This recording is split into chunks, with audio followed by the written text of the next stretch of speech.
Pada waktu itu Yesus bersabda kepada ke-12 murid-Nya, "Seorang murid tidak melebihi gurunya, dan seorang hamba tidak melebihi tuannya.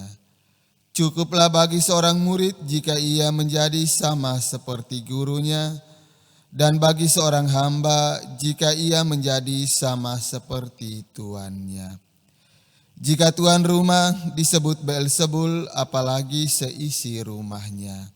Jadi, janganlah kalian takut kepada mereka yang memusuhimu, karena tiada sesuatu pun yang tertutup yang takkan dibuka, dan tiada sesuatu pun yang tersembunyi yang takkan diketahui.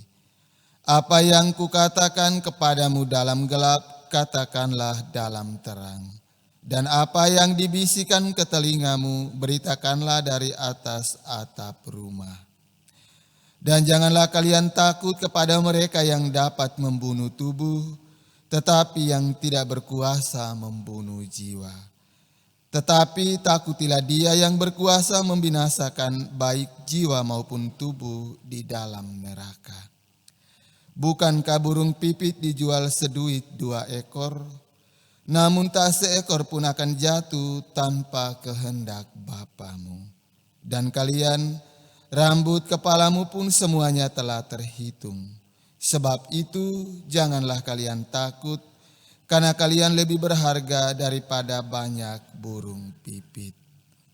Barang siapa mengakui aku di depan manusia, dia akan kuakui juga di depan Bapa-Ku yang di surga. Tetapi barang siapa menyangkal aku di depan manusia, dia akan kusangkal di hadapan Bapa-Ku yang di surga." Demikianlah sabda Tuhan.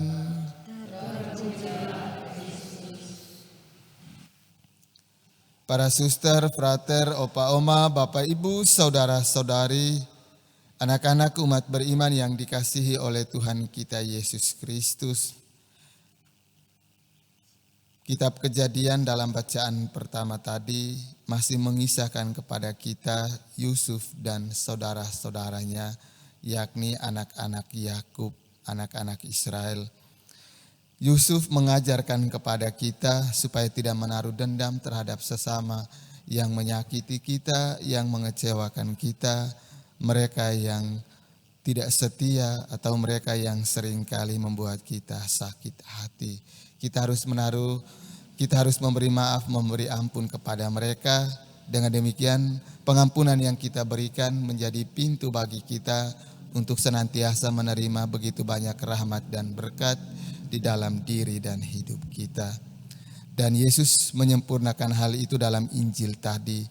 Kita begitu berharga di hadapan Tuhan sendiri, maka kita pun harus saling mencintai, harus saling mengasihi dan memperlakukan sesama dengan sepenuh hati. Perbuatan baik yang kita berikan kepada sesama itu sama dengan kita melakukan kepada Allah. Dengan demikian Yesus pun akan mengakui kita di hadapan Bapa di surga.